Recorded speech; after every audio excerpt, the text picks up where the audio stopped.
مني. يرمي عليك منا عدوك مدرب، لا تخلص عتادك بسرعة. يرمي عليك طلقتين وانت خلصت عتادك. اتعلم يصير عندك ضبط نار، ضبط نار. يرمي عليك طلقتين، شو ترمي عليك مش قد؟ وحدة طلقتين. لا والنعم منك سيدي والنعم. حتى شو يقول هذول ما محسوسين ويعرفون شلون يرميك بطابقة ترمي بطابقة. وصلت سيدي. لا ترمي عتادك. نزل ضابط كان وياي نقيب قوات خاصة قام يصوت مثل المرة بالجهاز. نقيب عامر سريع اللي يحكوا لي جبناء والله لا يلبس له فوطه ويروح يمه ارتاح السله. النشامه لا تهابوهم يا ولد هاي حطوها بالمعنويات والخايبين. النشامه لا تهتزون والله هذا يومكم، ونياله اللي ينال الشهاده بهذا الموقف. فهمتوني لو لا؟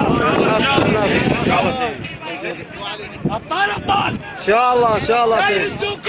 ان شاء الله سيدي. انا وصلت رساله لهم ووصلتها للناس. قلت لهم بس يقولوا لي اوكي للقائد 400 اسم عندي بالفوق. خواتهم اول واحده من قدامكم. نعم منك سيدي. يقولون اكو كرابله بالمنطقه والله اسويها كاع. يعني الخاين حرامات يعيش يشتم الاول. اهل الغيره لا تدور التبريد والمي تحمل التعب من هذا اليوم. نعم نشامه والله يلعنكم والله شريف ولا حليب طاهر. داعتكم نجي مرتبط بعد فتره راح نتجمع والشده تعبر والزول ان شاء الله نسولف بيها.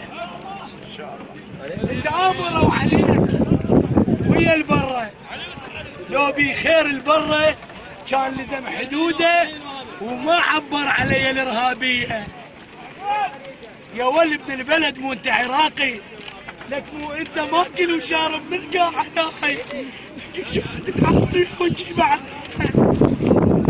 لك شلون نطاق قلبك؟ مو شريف. شلون نطاق قلبك تطير بيعتك هاي سيدي هو اللي يبيع عرضه شريف هو اللي يبيع عرضه. لك هاي الزلم القاتل بيها. طب بتقول على عرضه. شلون السلم ما يذبحوهم؟ صحيح. شلون نطاق قلبك؟